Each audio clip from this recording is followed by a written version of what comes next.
Hi, welcome to WHOTV, and today we're reviewing City of Death.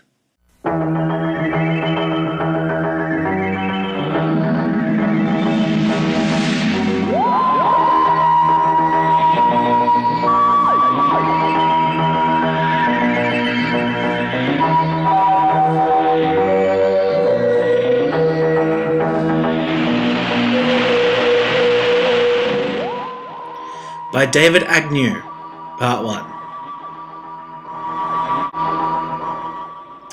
Earth, 4 million years before Christ. The Jaggeroth are trying to take off in their spaceship. However, the pilot, Scaroth, tries to take off too soon and explodes, killing everyone on board.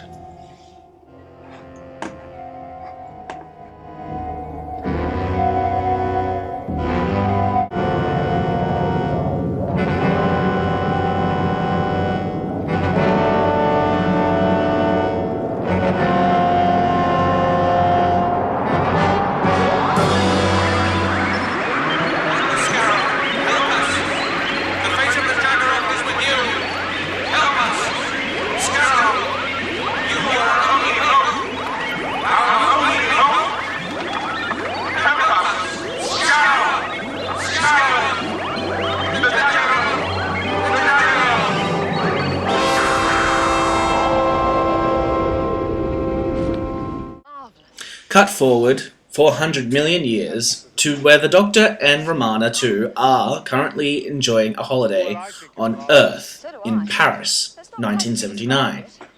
They are currently enjoying a nice view from the Eiffel Tower. It's the only place in the universe where one can relax entirely. That bouquet.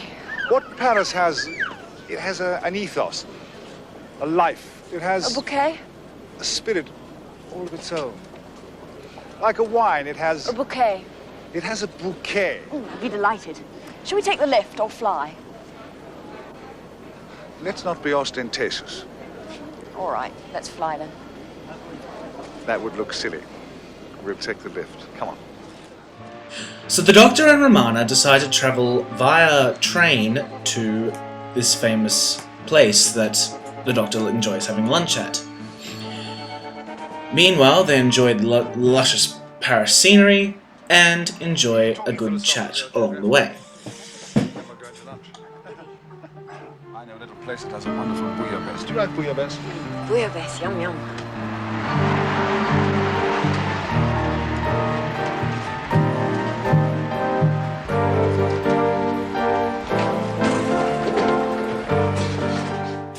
If you want to know why there aren't many Paris people flocking towards Tom Baker or Lalla Ward, the reason is Doctor Who hadn't aired in Paris by 1979, so many of the people just discarded them and just took it as a normal documentary viewing. Yeah. No further come. Cut to a chateau, Professor Kerensky complains of lack of funds for the experiments he is conducting for his employer, Count Scaglione. The Count gives him 3 million francs, but the Professor insists he will certainly need more to keep the experiments going. Ease the immediate cash flow situation. Yes, Count. But where have I seen him before? That guy looks very familiar. That's right, it's Julian Glover from Indiana Jones and the Last Crusade, released in 1989, 10 years after this episode aired on BBC in the UK. Julian Glover had also been in Doctor Who before in the first Doctor serial, The Crusade. Meanwhile, at the restaurant, the Time Lords are experiencing a time differentiation when an artist is trying to sketch Romana. The Doctor soon summarized this as a crack in time. Crack in time. It's not like the 11th Doctor will go back to that anytime soon. What's he doing? What's he doing? He's sketching you. Is he?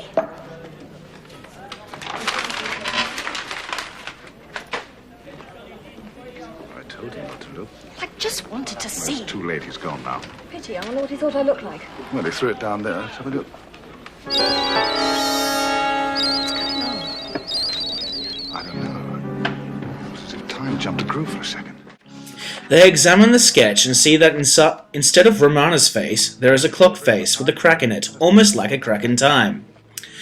The doctor thinks this is gravely important. Romana suggests they sit outside, just in case this happens again. Almost like a crack in time. A crack in time. Let's sit outside. Time count. It will take time. Time.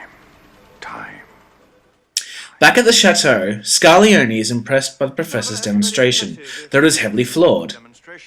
The Count wants progress now, and seems almost obsessed. He wants the next test to be today. But Karansky doesn't understand the urgency. Of course, the Count calls it a matter of time. How soon before we can start the next tests? The next one, Count. Well, No, I want to see it today. today, Count. Yes, today. Count, I think this is wonderful work, but I do not understand this obsessive urgency. Time, Professor. It is all a matter of time. Mona Lisa. Cut back to the Doctor and Romana. They have now decided to visit the Louvre. He must show her a painting unique to the universe, the Mona Lisa. Romana is not very impressed, but calls it quite good. The Doctor loudly declares it's one of the finest pieces of art in the universe. A woman taking her students through the gallery asks the Doctor if he can move along. Excuse me, monsieur. Yes. Oh, could you please move along? Other people wish to enjoy. Romana, having moved off for a few seconds, returns and asks what she said. La Mona Lisa, la Joconde. Painted by Leonardo da Vinci, 1452, 1519. Excuse me, monsieur. Could you please move? Before the Doctor can answer, there's another time slip to the teacher approaching the Doctor. The Doctor stumbles on her, passes by others, and then collapses onto a bench where a lady is reading. All right, stand back. Oh. Stand back, everybody. Stand back. You all right, sir? Oh! Yes. I just dented my head on your gun, that's all. What? It's Don't here. take any notice of him. He's just having one of his funny turns. One of my funny turns. The whole world took a funny turn. A man in a trench coat gets the crowd out of the way and gets the Doctor onto the bench. When the man, Duggan, asks if he is alright, the Doctor tells him he just dented his head on the gun. Romana gets him up and takes him out. The lady on the bench nods to a man in a hat to follow. Duggan follows Romana and the Doctor through Paris.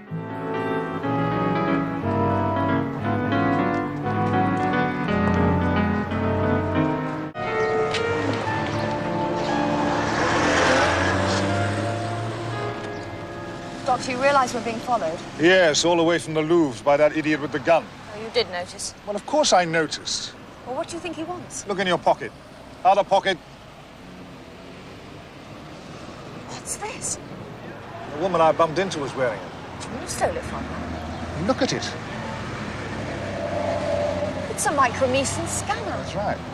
She was using it to get a complete report on all the alarm systems around the Mona Lisa. She was trying to steal it. It is a very pretty painting. It's a very sophisticated device for a level 5 civilization. That's never the product of Earth civilization. What, do you mean an alien's trying to steal the Mona Lisa? It is a very pretty painting. Romana, Yes? you know, I think something very funny is going on. You remember that man who was following us?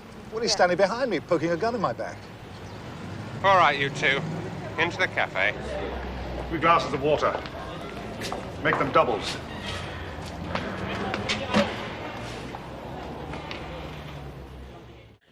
The Doctor, Duggan, and Romana are confronted by men sent by Countess Scarlione to retrieve the stolen bracelet. They escape. Duggan believes the thugs were the Doctor's. The Doctor asks if Duggan is English. They ask Duggan who Scarlione is. Duggan says everyone on Earth's heard of Count Scarlione, quotation marks. When the Doctor informs them they have only just arrived on Earth, Duggan accepts this but doesn't really think the Doctor is serious. He gives up and is about to leave until the Doctor mentions someone might try to steal the Mona Lisa. Anyone in my employ who behaved like that, I'd sack him on the spot. Except that I know you arranged for them to hold you up as a bluff. You're trying to put me on a false scent. You're English, aren't you? Yes. Patron? I give up. You're crazy. Crazy enough to want to steal the Mona Lisa? Or at least be interested in someone who might want to steal the Mona Lisa. At the cafe, Duggan has told Romana and Doctor that masterpieces thought lost for centuries are turning up all over the place. He thinks there are extremely convincing fakes, but they stand up to every scientific test. Two thugs point guns at the trio in order to follow them. He's clean. Absolutely clean. What do you want to do with them? Uh-oh. What? I think we're being invited to leave.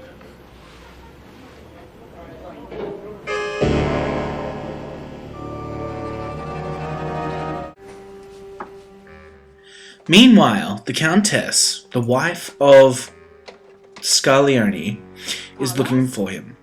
Meanwhile, he is in his bedroom with the door locked, and he stands before a mirror. He removes his human face and revealing his true form, a one-eyed green Jaggeroth. This is also the cliffhanger for part 1.